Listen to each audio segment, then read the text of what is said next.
Assalamualaikum warahmatullahi wabarakatuh. Demonstrasi kontekstual Modul 3.1 Pengambilan keputusan sebagai pemimpin pembelajaran. Pada demonstrasi kontekstual kali ini, saya akan menjawab 4 pertanyaan berdasarkan panduan pertanyaan yang ada pada LMS.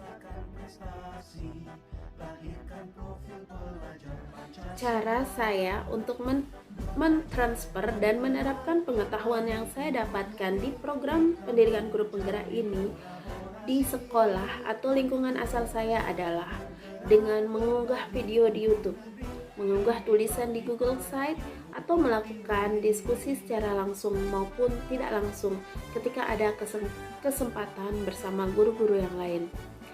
Melalui ketiga cara tersebut, saya harap dapat membantu rekan-rekan guru untuk ikut menikmati materi maupun konsep yang diberikan selama pendidikan guru penggerak, terutama dalam materi yang berkaitan tentang pengambilan keputusan yang mengandung unsur dilema etika. Langkah-langkah awal yang akan saya lakukan untuk memulai mengambil keputusan berdasarkan pemimpin pembelajaran antara lain memastikan diri bahwa saya benar-benar memahami materi dan konsep.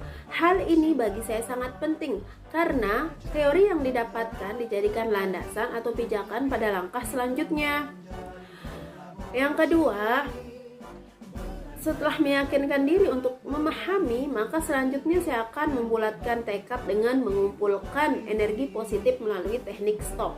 Hal ini penting bagi saya karena pemusatan pikiran atau fokus sangat diperlukan sebelum memutuskan sesuatu. Pikiran yang jernih, suasana hati yang tenang akan menjadi bekal untuk pengambilan keputusan yang berkualitas.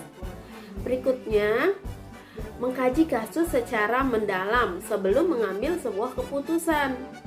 Dan yang langkah terakhir adalah menerapkan 9 langkah pengujian pengambilan keputusan yang termasuk di dalamnya ada 4 paradigma dan 3 prinsip. Ke-9 langkah itu adalah pemandu kita dalam memutuskan sesuatu, jadi akan meminimalisir kesalahan dalam pengambilan keputusan. Mulai kapan saya akan menerapkan langkah-langkah tersebut? Pertanyaan yang cukup sulit bagi saya. Kapanpun ketika kita dihadapkan suatu permasalahan yang cukup pelik, yang membutuhkan suatu pemikiran yang kritis dan suatu penalaran yang cukup tinggi, ketika itulah konsep pengambilan keputusan ini tepat untuk diterapkan. Saya sangat berharap ketika kasus itu datang menghampiri saya bisa mengambil keputusan yang tepat berdasarkan 4 paradigma, 3 prinsip, dan 9 langkah pengujian pengambilan keputusan. Bagi saya pribadi, pendamping yang tepat dalam menjalankan pengambilan keputusan sebagai pemimpin pembelajaran adalah kepala sekolah dan rekan sejawat. Mungkin bagi saya pribadi, ketika berpedoman dengan 4 paradigma, 3 prinsip, dan 9 langkah keputusan yang saya ambil sudah efektif.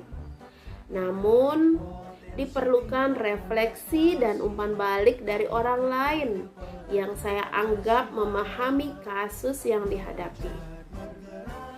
Kepala sekolah adalah orang yang sudah sangat berpengalaman dalam menghadapi guru, murid, orang tua, bahkan kurikulum.